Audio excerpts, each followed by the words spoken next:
नमस्कार, मी विशाल परदेशी. या बुलेटिनमध्ये आपण सुरुवात करूया आत्ता क्षणाच्या ब्रेकिंग न्यूजने. अजित पवार म्हणजे उपमुख्यमंत्री अजित पवार यांच्याकडून एक महत्त्वाचा निर्णय जो आहे तो मागे घेण्यात आला. सोशल मीडिया यासाठी खास टीम तयार करण्यात आली होती आणि या टीम करता 6 कोटी रुपयांची तरतूद करण्यात आली होती. तो निर्णय रद्द करण्याची नामुष्की अजित पवार यांच्यावरती ओढावली आहे. आणि आपण बघतोय अजित पवारांकडून हा निर्णय जो आहे तो मागे घेण्यात आलेला आहे. सोशल मीडिया करता म्हणून हा निर्णय घेण्यात आलेला होता. साधारण 6 कोटी रुपयांची म्हणजे सोशल मीडिया इमेज बिल्टअपसाठी सोशल मीडियाच्या संदर्भातली एक टीम तयार करण्यात आलेली होती आणि याला 6 कोटींचं बजेट जे होतं त्याची तरतूद करण्यात आली होती. तो निर्णय अखेर मागे घेण्यात आल्याचं आपण बघतोय आणि हा निर्णय मागे घेण्याची नामुष्की त्यांच्यावरती ओढवलेली आहे. आता क्षणाची महत्त्वाची बातमी आपण बघतोय.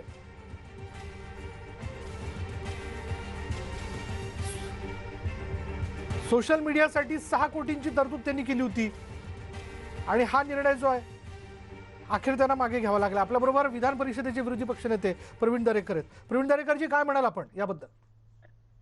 नाही, अत्यंत चांगला निर्णय या ठिकाणी घेतलाय. त्याच्याबद्दल मी अजितदादांचं स्वागत करतो, आभार मानतो. कारण शेवटी घेतलेला निर्णय त्या ठिकाणी लगेच मागे घेणं याच्यासाठी पण मनाचा मोठेपणा लागतं, औदार्य लागतं. आणि मग प्रसार माध्यमातून टीका झाल्यानंतर मी स्वतः मागणी त्या ठिकाणी केली की अशा प्रकारचा खर्च करणं योग्य नाही. कारण हे 6 कोटी जर 6 जिल्ह्यामध्ये टाकले तर 6 जिल्ह्यामध्ये छोटे ऑक्सिजन प्लांट त्या जिल्ह्याची जबाबदारी भागवणारे त्या ठिकाणी तयार होऊ शकतात. आणि मला वाटतं ही वेळ प्रसिद्धी, प्रचार, प्रसार हा करण्याची नाहीये. आणि त्याच्यामुळे 6 कोटी एवढी मोठी रक्कम जे लोकांच्या करातनं, श्रमातनं, घामातनं जो पैसा सरकारकडे जमा होतो त्यातनं खर्च करणं संयुक्तिक नव्हतंच.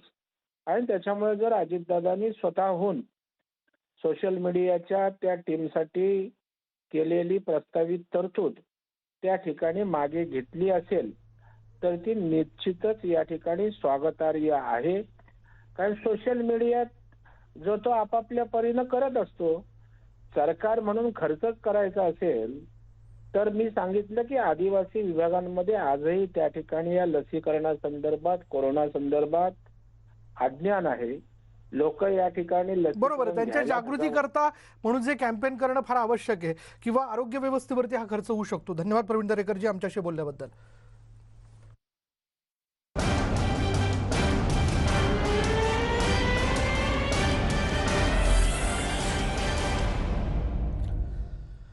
प्राणवायू आणि सुरक्षा या विशेष शो मध्ये आपलं सगळ्यांचं स्वागत. खरं तर सध्याला ऑक्सिजनचं महत्त्व हे आपल्याला प्रत्येकालाच कळालेलं आहे. कारण ह्याच ऑक्सिजन अभावी आपण आपल्यातले काही लोक देखील गमावले. पण हे ऑक्सिजनचं योग्य व्यवस्थापन होणं फार गरजेचं आहे. आणि त्या अनुषंगाने काही मंडळी जी आहेत ती आवर्जून काम करताना दिसत आहेत. त्यापैकीच एक आपल्याबरोबर आहेत ऑक्सिजन कमिटी पुण्यावरनं, त्याचे सदस्य कौस्तुभ बुटाला जी आपलं स्वागत. अर्थात फार वेळ न दडवता माझा पहिला प्रश्न आहे की सध्या ऑक्सिजन व्यवस्थापन हे प्रत्येकाने जाणून घेणं गरजेचं आहे. केवळ डॉक्टरच नाही तर सर्वसामान्य माणसाला सुद्धा सोप्या भाषेत हे याचं महत्त्व समजून घ्यायला हवं. कशा दृष्टीने आता यापुढे आपण प्रयत्न करतायत आणि काय उपक्रम राबवले जात आहेत? सध्या आम्ही जी पुणे डिव्हिजनल ऑक्सिजन कमिटी आहे ती पहिली अशी ऑक्सिजन कमिटी होती जी महाराष्ट्रात एका डिव्हिजन लेवलवर तयार करण्यात आली आणि माननीय उपमुख्यमंत्री अजितदादा पवार यांच्या निर्देशनाने ती तयार करण्यात आली. जेव्हा आम्ही ऑगस्टमध्ये समजून घेतलं की ऑक्सिजन हे खूप महत्वाचं आपण असं म्हणू शकतो की प्रिशियस रिसोर्स आपण त्याला असं म्हणू शकतो तो आहे आणि तो आपल्याला व्यवस्थितपणे कन्झर्व केला पाहिजे.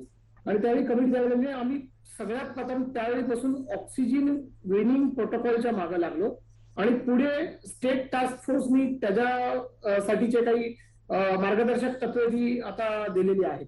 आता आपण ऑक्सिजन विनिंग प्रोटोकॉल म्हणजे काय ते थोडक्यात आपल्याला जर सांगायचं सोप्या भाषेत तर जेव्हा माणसाला कमी ऑक्सिजन मिळतो त्याला हायपॉक्सिया होतो आणि जेव्हा त्याला जास्ती ऑक्सिजन मिळतो त्याला हायपरऑक्सिया होतो.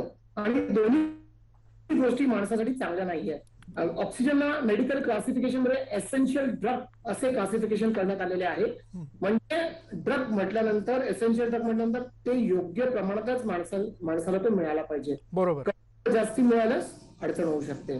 हे लक्षात घेऊन मग मार्गदर्शक तत्वे आम्ही तयार केली. ऑक्सिजन बिलिंगची जी स्टेट टास्क फोर्स तयार केलेली आहे ती कशी प्रत्यक्षात हॉस्पिटलमध्ये त्याची म्हणजे अंमलबजावणी करायची. आपल्याला असं याच्यामध्ये करावं लागतं की जी पेशंटची जी लेवल आहे पातळी ऑक्सिजनची ती 94 to 92 या SpO2 मध्ये ठेवावी लागते. SpO2 म्हणजे तुम्ही जे सॅच्युरेशन, ऑक्सिजनचं सॅच्युरेशन तुमच्या साध्या ऑक्सिमीटरने तुमच्या स्किनला टच करून आपण जे ऑक्सिजनचं सॅच्युरेशन आपण घेतो त्याला SpO2 म्हणून असं साध्या सोप्या भाषेत सांगायचं तर मी त्या पद्धतीने आपल्याला सांगतो. आणि ते 94 to 92 च्या मध्ये ठेवलं पाहिजे. आता काय होत आहे सध्या परिस्थितीत की पेशंट स्वतःच हाताने जातात आणि ऑक्सिजनची नॉब फिरवतात. त्यांना असं वाटतं की मला 98-99 माझं सॅच्युरेशन आलं की मी लगेच बरं होणार. त्या पेशंटला गरज असते 4 लिटर पर मिनिट असं ऑक्सिजन द्यायची, पण तो स्वतःचा वाढवतो 15 लिटर पर मिनिट. आता लिटर पर मिनिट म्हणजे काय, तर तुम्ही साधं जर एक दुधाचं भांडं घेतलं 1 लिटर, तर त्याच्यात जेवढी हवा एका लिटरच्या भांड्यात असेल ती 1 लिटरची हवा झाली, तर त्याच्यात ऑक्सिजन हवेच्या ऐवजी 1 लिटरचा ऑक्सिजन झाला. आणि एखादा मोठा जे ऑक्सिजन असतो तर हे जेव्हा प्रवाह माणसाला दिला जातो तो लिटर पर मिनिट मध्ये मोजला जातो. आणि तो योग्य लिटर पर मिनिट मध्ये जेव्हा मोजला जाईल आणि ते योग्य लिटर पर मिनिट मध्येच माणसाला दिला जाईल तर ते योग्य आहे. त्याचं सॅच्युरेशन 94 ते 92 च्या मध्येच राहिलं पाहिजे. त्याच्याहून ते कमी जास्ती नाही झालं पाहिजे. बरं कौस्तुभ, मी पुढे एक व्हिडिओ दाखवतोय कारण आपण स्वतः महाराष्ट्रात काही ठिकाणी काही ऑक्सिजन प्लांट किंवा ऑक्सिजनचा वापर कसा होतोय याबद्दलचं इन्स्पेक्शन आपण केलं. काही उदाहरणं याच्यातनं समोर आलेली आहेत जी दाखवून मला खरं तर पुढला प्रश्न आपल्याला घ्यायचा आहे. बघूयात नेमकं कशा पद्धतीने ऑक्सिजन हा वाया जातोय. बघा.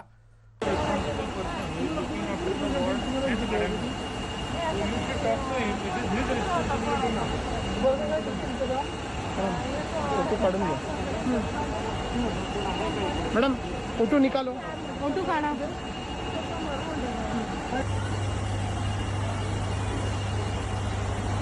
अहो दादा, तुम्ही मास्क काढून ठेवला, नर्सला सांगितलं नाही बंद करायला. देशामध्ये लोकांना ओटू मिळत नाही. नाही ते बंद केलेलं आहे. नाही बघा तुम्ही बंद केलं. मी आता ते 2 वर्ष ठेवलेलं आहे ते सारखं चालूच असतं.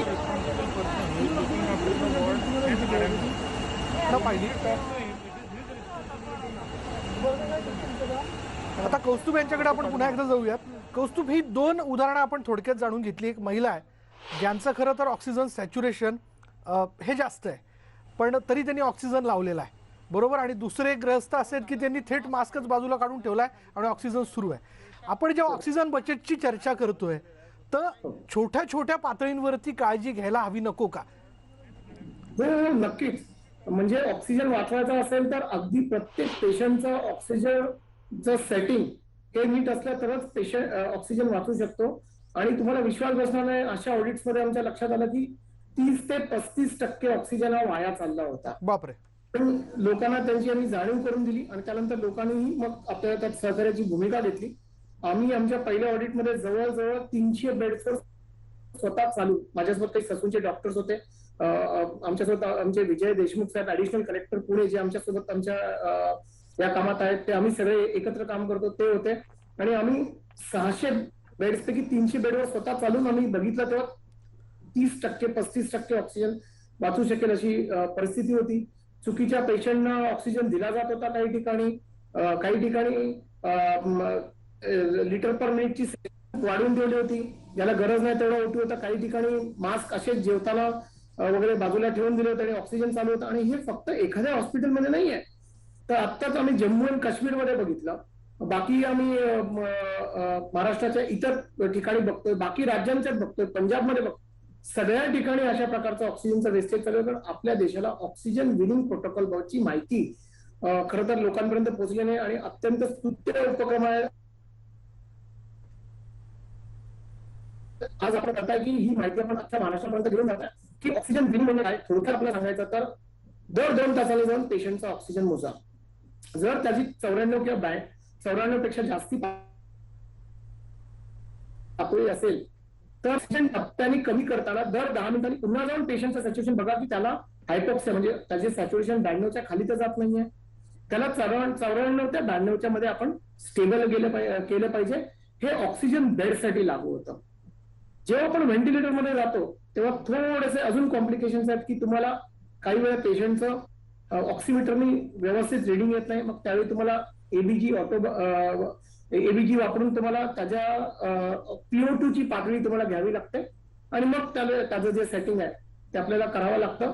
पण ऑक्सिजन बेड्समध्ये सुद्धा खूप मोठ्या प्रमाणात बचत होऊ शकते आणि ह्या पद्धतीने एखादी ऑक्सिजन नर्स आपण अपॉइंट केली पाहिजे. त्या ऑक्सिजन नर्सचं काम हेच असलं पाहिजे की तिचा म्हणजे मेन एरियाचा पाहिजे की तुझं काम आहे की ऑक्सिजन प्रत्येक बेडवर योग्य आहे का, जास्ती वाया जात नाहीये ना, कमी म्हणजे किती पेशंट पाठीमागे एक नर्स असली पाहिजे, कारण याबद्दल खुद्द आरोग्यमंत्र्यांनी देखील सूतोवाच केलं होतं. मला आपण जर विचारलं तर जर तुम्हाला दोन तासात तुम्ही साधारण एक नर्स साधारण 50 पेशंटचं O2 मॉनिटर करू शकते. 45 ते 50 पेशंट एक नर्स ही 2 तासामध्ये मॉनिटरिंग करू शकते आणि तिचं हेच काम असलं पाहिजे की ह्या प्रत्येक पेशंटचा जो O2 बघणे, कमी जास्त त्यांची पातळी बघणे आणि त्यांचं सॅच्युरेशन सेट करणे, एवढंच काम त्या नर्सला दिलं जाऊ शकतं. आणि जर अशा प्रकारच्या नर्स जर तुम्ही हॉस्पिटल फ्लोअरवर जर ठेवल्या, खूप मोठ्या प्रमाणात तुमचं ऑक्सिजनची बचत होऊ शकते. आणि हे काम नर्सचं आहे, असं नाही की वेगळं काम आपण सांगतोय. बरं कौस्तुभ, मी पुन्हा एकदा आपल्याकडे येतो. आपल्या चर्चेमध्ये ससून मेडिकल कॉलेजच्या प्राध्यापक डॉक्टर सुरेखा शिंदे देखील सहभागी होत आहेत. मी त्यांच्याकडे जातोय. आम्ही आता ऑक्सिजनचा हॉस्पिटलमध्ये होणारा वापर, त्याचं व्यवस्थापन, ऑक्सिजन विनिंग प्रोटोकॉल या मुद्द्यापर्यंत चर्चेमध्ये आलेलो आहे. डॉक्टर, मला आपल्याकडनं जाणून घ्यायचं आहे की आता डॉक्टरांनी देखील ऑक्सिजनच्या वापराला विषयाला घेऊन ज्या काही तांत्रिक बाबी आहे त्या जाणून घेणं आवश्यक आहे का? एक मिनिट. डॉक्टर सुरेखा शिंदे, आपल्याला माझा आवाज येतोय? ठीक आहे, कदाचित आवाज येत नाहीये. बरं, कदाचित त्यांच्यापर्यंत आपला आवाज पोहोचत नाही. आपण एक वेळ झाली का ब्रेकची, ब्रेक नंतर आपण ही चर्चा जी अशाच पद्धतीने सुरू ठेवू. पहा फक्त न्यूज 18 लोकमत.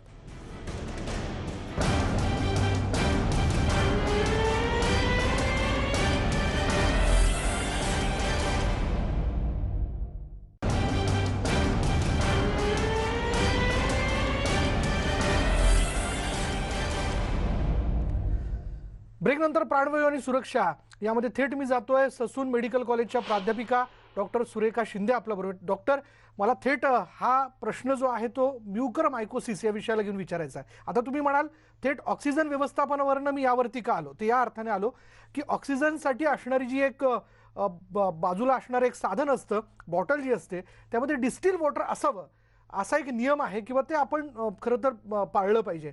पण साधं पाणी भरल्यामुळे त्यातनं बुरशी ही पेशंटमध्ये ऑक्सिजन वाटे जाते असं तुम्हाला वाटतंय का?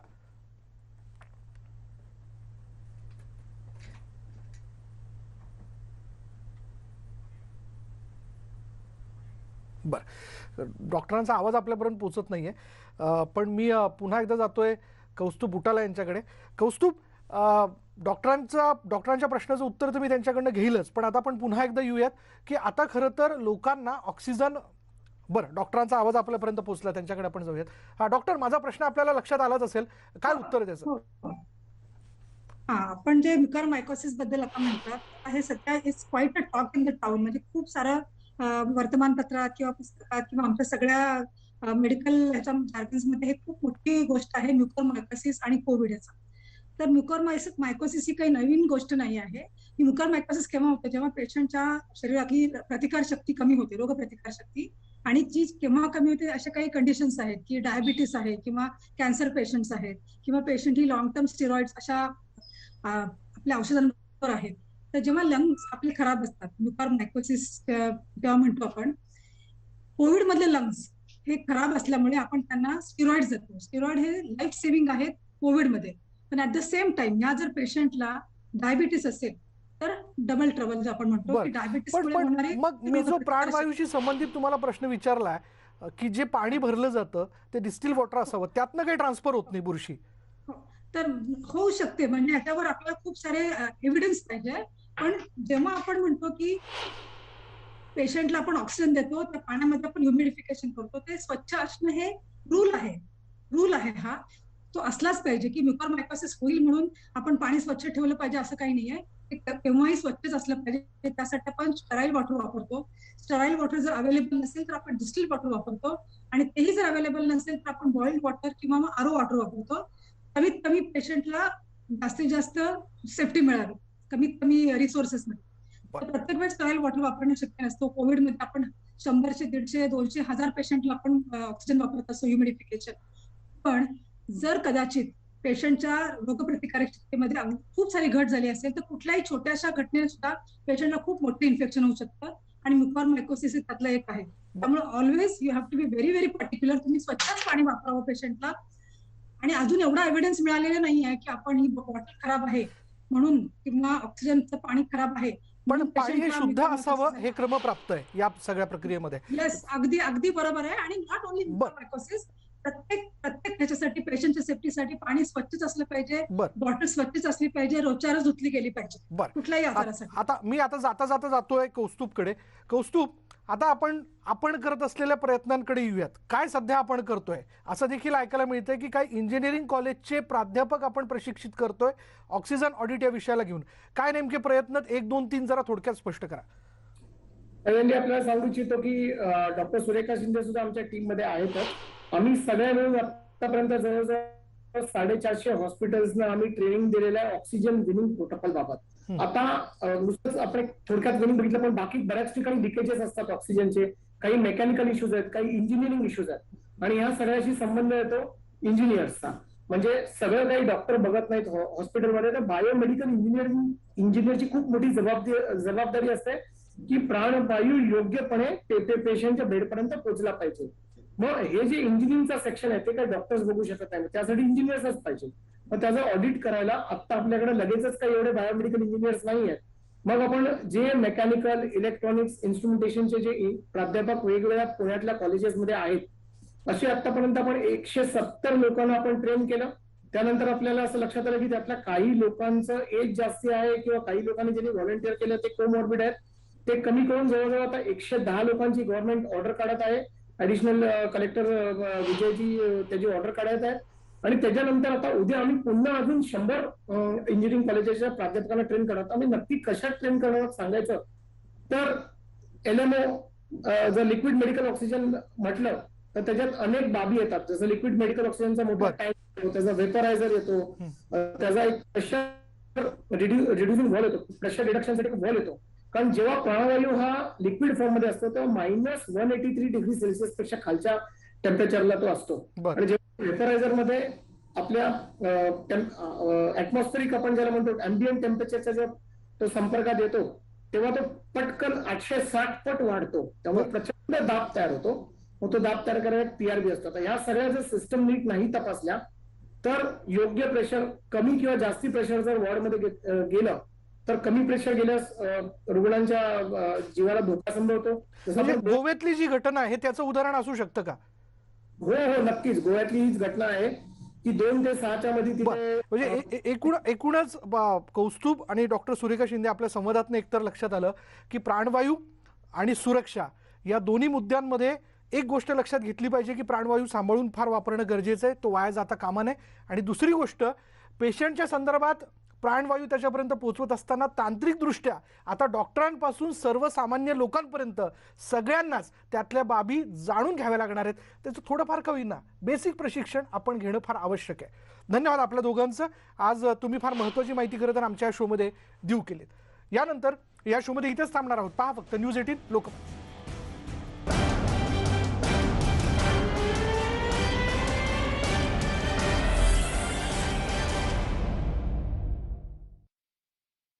प्रायोजक उकाया